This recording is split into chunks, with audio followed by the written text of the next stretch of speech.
প্রতিষ্ঠা করুন। আমরা আমাদের পক্ষ থেকে আজকের এই জাতীয় সমাবেশে জামায়াতে ইসলামীর এই লক্ষ লক্ষ মানুষের সমাবেশে এই দাবি জানাচ্ছি, আপনারা এই দাবি সমর্থন করেন ইনশাআল্লাহ। এত মানুষের কথাকে ইনশাআল্লাহ আমরা বাস্তবায়িত আগামী নির্বাচনে দেখতে চাই। এই কথা বলে আমি এখানে শেষ করছি। আসসালামু আলাইকুম ওয়া রাহমাতুল্লাহি ওয়া বারাকাতুহু।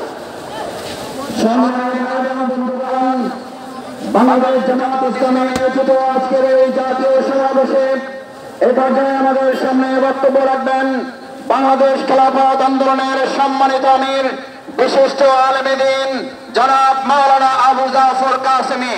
জনাব মাওলানা আবু জাফর কাসেমী। আসসালামু আলাইকুম ওয়া রাহমাতুল্লাহি ওয়া বারাকাতুহু।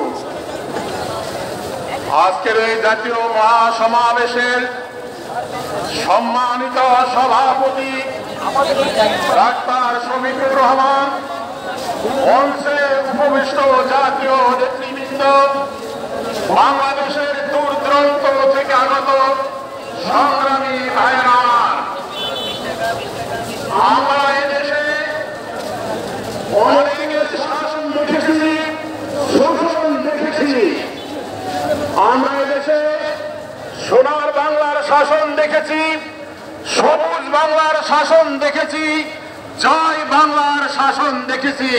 কোন শাসন এদেশের জনতার জান মালের নিরাপত্তা দিতে পারেনি, কথা ঠিক না বেটি? আজকে আমাদের সময় এসেছে, আজকে আমরা ঐক্যবদ্ধ ভাবে এ দেশে গণমানুষের জান মালের নিরাপত্তা দেওয়ার জন্য, এদেশে ইসলামী হুকুমত কায়েম করার জন্য সকলে ঐক্যবদ্ধ প্রচেষ্টা করা হবে ইনশাআল্লাহ। আল্লাহ বলেছেন, ওয়াতাসিমু বিহাবলিল্লাহি জামিআন ওয়া লা তাফাররাকু। তোমরা আল্লাহর রজ্জুকে মজবুত করে ধরো, বিচ্ছিন্ন হয় না।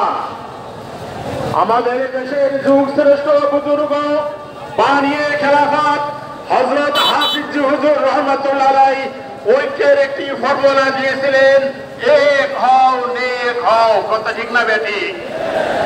আমি আজকে জাতীয় নেতৃবৃন্দ, বিশিষ্ট ইসলামী চিন্তাবিদগণ, বিভিন্ন রাজনৈতিক দল, ইসলামী দলসমূহের প্রতি উদাত্ত আহ্বান জানাবো। আমরা পিছনের সকল মতভেদ ভুলে গিয়ে, সকল ইখতিলাফ ভুলে গিয়ে এদেশের মানুষের জান মালের নিরাপত্তার জন্য সেই মদিনার সালাত হযরত মুহাম্মদুর রাসূলুল্লাহ সাল্লাল্লাহু আলাইহি ওয়াসাল্লাম কর্তৃক যে ইসলামী রাষ্ট্র ব্যবস্থা, সেই রাষ্ট্র ব্যবস্থা কায়েম করার জন্য আমরা মাঠে ঝাঁপিয়ে পড়ব ইনশাআল্লাহ।